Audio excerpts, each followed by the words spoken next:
चलिए शुरू करते हैं। आप आज का टॉपिक अपना।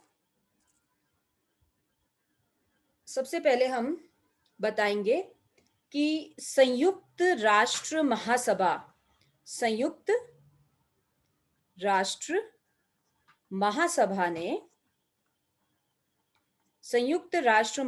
ने अपनी 70वीं बैठक में,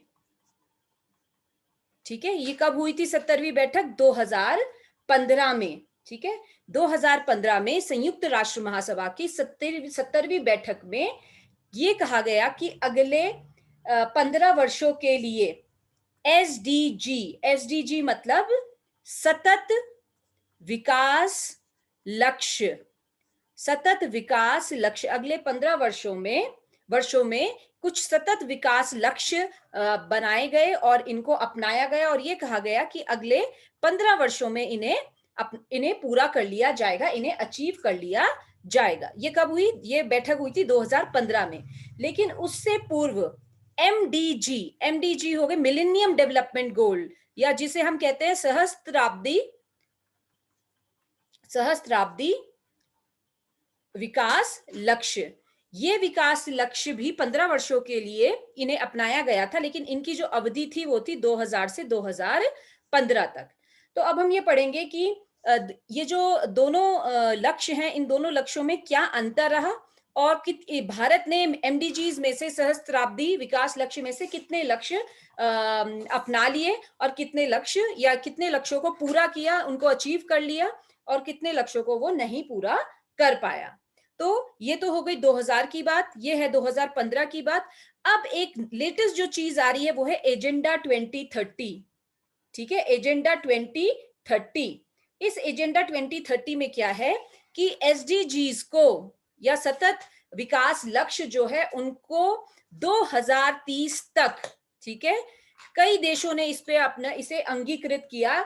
जो सदस्य राष्ट्र हैं यूनाइटेड नेशंस महासभा के, उन्होंने कहा कि हम 2030 तक पूरी कोशिश करेंगे कि एसडीजी सतत विकास लक्ष्य को अपनाया जाए, और इसी को क्या कहा जाता है? एजेंडा 2030। तो औपचारिक तौर पर इन एसडीजीज को अपनाया गया, ना ही सिर्फ अपनाया गया बल्कि ये टारगेट बनाया गया कि संयुक्त राष्ट्र के सभी जो सदस्य राष्ट्र हैं वो 2030 तक एसडीजीज को अपनाने की पूरी कोशिश करेंगे।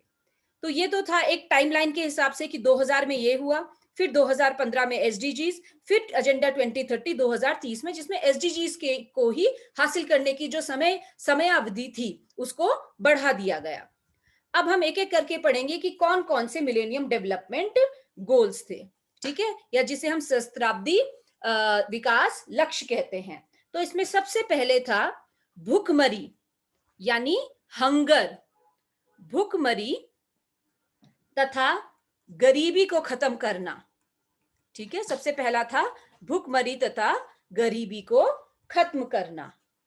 दूसरा था सार्वभौमिक प्राथमिक शिक्षा।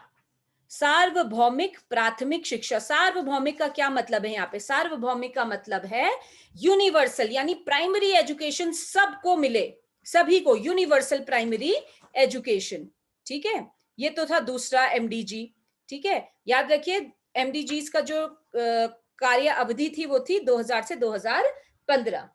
अब तीसरा था लिंग समानता। ये पॉइंट बहुत इंपॉर्टेंट है क्योंकि आगे जाके हमें जेंडर एम्पावरमेंट मेजर्स करने हैं।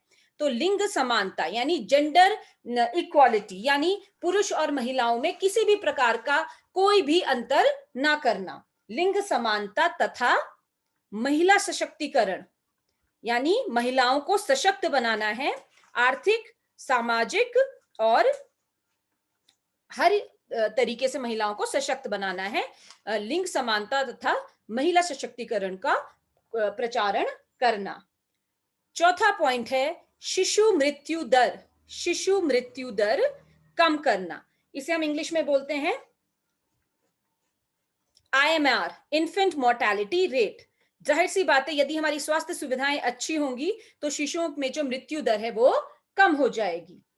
पांचवा जो पॉइंट था एमडीजी का वो था मातृत्व स्वास्थ्य को बढ़ावा देना। किसको बढ़ावा देना? मातृत्व स्वास्थ्य को बढ़ावा देना, क्योंकि एक स्वस्थ माँ ही स्वस्थ बच्चे को जन्म देगी।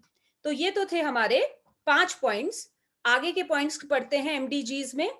जो छठा पॉइंट था वो था एचआईवी एड्स, मलेरिया। ठीक है, इन दो बीमारियों का इसमें अलग से उल्लेख किया गया था, मलेरिया और अन्य बीमारियों से निजात पाना, अन्य बीमारियों से निजात पाना। ठीक है, इसको काबू में करना। तो ये सारे पॉइंट जो हैं एमडीजीज के, वो किससे रिलेटेड है? वो इससे किससे रिलेटेड है? स्वास्थ्य से रिलेटेड है।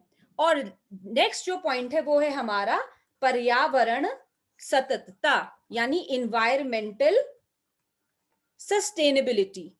यानी हमने अपने एनवायरनमेंट को कैसा बनाना है? हमने अपने एनवायरनमेंट को सस्टेनेबल बनाना है। जैसे कि मैंने उदाहरण दिया था कि जो एनवायरनमेंट, जो पर्यावरण हमें संसाधन प्रोवाइड कर रहा है, उनका उपयोग इस तरीके से करना है कि आज तो हम उसका प्रयोग कर ही सकें, लेकिन आने वाले वक्त में भी हम उनका जो हमारी आने वाली पीढ़ियां हैं वो भी उसका प्रयोग कर सके। तो उन्हें हमें इस्तेमाल तो करना है रिसोर्सेज का, बिना इस्तेमाल के हम नहीं रह सकते, लेकिन सतत यानी सस्टेनेबल तरीके से उसका इस्तेमाल करना है। और 8वां पॉइंट है वैश्विक विकास के लिए संबंध स्थापित करना। वैश्विक विकास के लिए संबंध स्थापित करना। तो ये तो हमारे 8 पॉइंट्स थे एमडीजी के। एमडीजी मीन सहस्त्राब्दी विकास लक्ष्य। लेकिन इनमें से कौन कौन से पॉइंट्स भारत ने अचीव कर लिए? इंडिया ने अचीव किए 2015 तक। कौन से एमडीजीज अचीव कर पाई भारत? पहला, भूखमरी वाला जो था पॉइंट, भूखमरी वाला पॉइंट अचीव कर लिया, यानी भूखमरी को हटा दिया, से निजात पा लिया, खत्म कर दिया। दूसरा, सार्वभौमिक यानी यूनिवर्सल प्राथमिक शिक्षा प्रोवाइड करी उसने अपने सभी बच्चों को। भारत ने सभी बच्चों को अपनी जो ये शिक्षा है, प्राथमिक शिक्षा प्रोवाइड कर ली। चौथा पॉइंट, शिशु मृत्यु दर भी हमारा घटा है। ये वाला पॉइंट भी हमने अचीव कर लिया था। शिशु मृत्यु दर घटा भारत के केस में। 2015 तक हमने अपने ये सारे पॉइंट्स अचीव कर लिए थे। और इसके साथ ही छठा, एचआईवी एड्स और मलेरिया, इन सारी बीमारियों से हमने निजात पाया। पहला, दूसरा, चौथा और जो हमारा छठा पॉइंट है, ये हम अचीव कर पाए थे, भारत ने अचीव कर लिया था। लेकिन इसके अलावा जो पॉइंट्स है वो हम 2015 तक अचीव नहीं कर पाए थे। तो ये तो थी हमारी एमडीजीज यानी सहस्त्राब्दी विकास लक्ष्य।